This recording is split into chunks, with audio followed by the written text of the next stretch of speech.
Now, they have enjoyed success for 30 years, and there's no sign of the British rock band Thunder stopping yes, anytime soon as they release their 14th album. We're going to speak to two of the members of the band in just a moment, but first, let's have a listen to one of their biggest hits and two new tracks.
We're delighted to say it. We had a bit of rock out there, didn't we? Totally. We're joined by the singer of Thunder, Danny Bowes, and the band's guitarist and songwriter Luke Morley. Good morning, fellas. Lovely to see you. Morning. Nice to be here.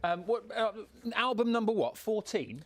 14. Feels like 41, but it is 14, yes. But you like working together. It's a strong partnership with you guys and the rest of the band. How do you look back on your many years of success together? That's a very good question, Dan. One that deserves an answer. How long have you got? Go on then. Well, you've got about, long as you like. About It's been 6 amazing. minutes. It's been amazing. Well, we met when we were 11 years old. 11? Yeah. So that's about 80 years ago. Yes. No, it's 50 years. So, you know, we were children when we met, started our first band at school, and we've been through the kind of trials and tribulations, up and down the mountains and through the valleys.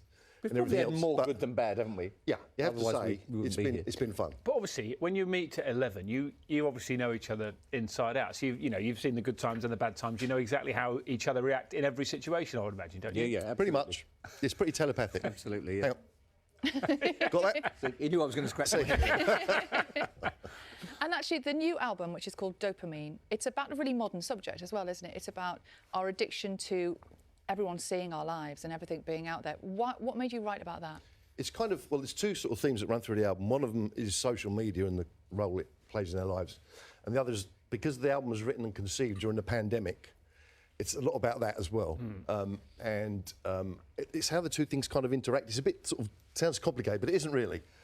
Because We're not that complicated. No, people. no, we're pretty really simple. Obviously, the pandemic made everybody kind of a bit more insular, introspective, sort of made them stop and examine their own lives, and lots of people were quite lonely and had a hard time. And so the telephone, this little device at the end of their arm, was the thing that connected them to the world. So that side of it's good, but of course we all know there's terrible, awful things about social media too. So lots of stuff there to write about for people like me, which is great. Of course, he couldn't go out and couldn't do anything anyway. Exactly. All he could do was write songs. Yeah. Does social media worry you, concern you, or is it? It does a bit. Yeah. It does Why? a bit. Well, I think we're of an age, we knew what life was like before social media. And to see the way that some people's lives are validated, made important, ruined by social media is something that must be of concern to somebody who knows what life was like before. And so it's, you know, I mean, we see it as a fantastic communication tool for dealing with our audience, people who care about what we do. But I do worry if there is a bit of a time bomb ticking for later on for some people who are living and growing up with it. You talked about the pandemic. Lots of musicians that we've spoken to in the last few months say actually that sense of isolation, being away from everybody, you know, you make a joke and say that you couldn't do anything else but write, but actually it did really help. Did it help you? It did massively, I have to say. You know, when lockdown first kicked in, funnily enough, we just released an album before, and we couldn't go out and tour it, and so it was, you know, very, very strange for a musician to not, you know, to make an album, put all the work in, do that, and then to actually not go out and get the payoff, if you like. So that was odd. So we just kind of kept going and kept writing and kept recording. And from that point of view, it was great. So we've turned out with an album that's longer than our usual albums. It's 16 songs in total. And wasn't it even longer than that to start with? It was 20, yes. And we cut 4 off after a bit of soul searching. We picked the 4 that we thought didn't quite stand up to the rest of it. And yes, and our record company, they winced at first when we said, this is a double album.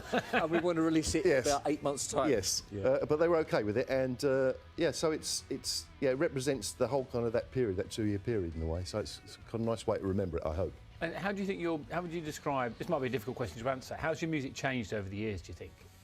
I think it's changed as we've matured. I think as we've grown older, we've come to realise, I mean, you've got to go back to the beginning. Obviously, we haven't got time for that.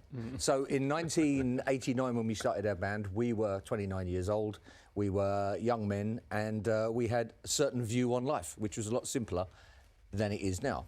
As you get older, you come to realise that, you know, you've said it a couple of times, you can't just keep writing songs about chasing girls. Let's face it, they can all run faster than us now, so we can't do that anymore.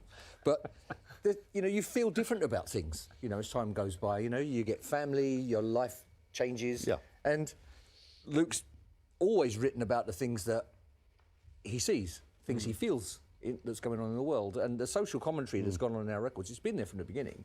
And now it just seems to be a little bit more... what we call it, just a bit more prevalent. As I get older, I'm moaning more, basically. Yeah, It's just what happens, really. There's nothing wrong with that. That's it. Just a grumpy old man. And you're taking this moaning on tour. Yes, we are going to moan all over Nice. the UK. I love the way you did that. When are the dates? Can you remember? Yes, I can remember, yes.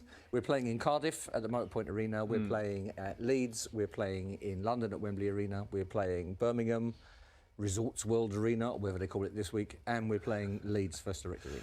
And there must be something special as well for someone a band who's been on tour many times in the past to get back to that. I know you said the pandemic helped with writing, but that response from a crowd, that's still something you live It's the for, isn't payoff. it? We can't wait. It's when the house lights go down and you hear the crowd. We can't wait. Yeah, and you do miss that feeling. It's very addictive. But we announced these shows in 2019 for 2020. Of course, that got cancelled. Yeah, goodbye, yeah. And it's gone again, and so here we are finally, you know, just about to get a chance to do it. I'm just hoping and praying that nothing else happens. Well, I hope it'll be brilliant. Thank you very much for coming in and telling us a bit about it. And we should say the new album is called Dopamine. Thanks very much indeed, Luke and Danny. That's it from us this morning. Breakfast will be back from 6 o'clock tomorrow. Right now, it's time for Rip Off Britain.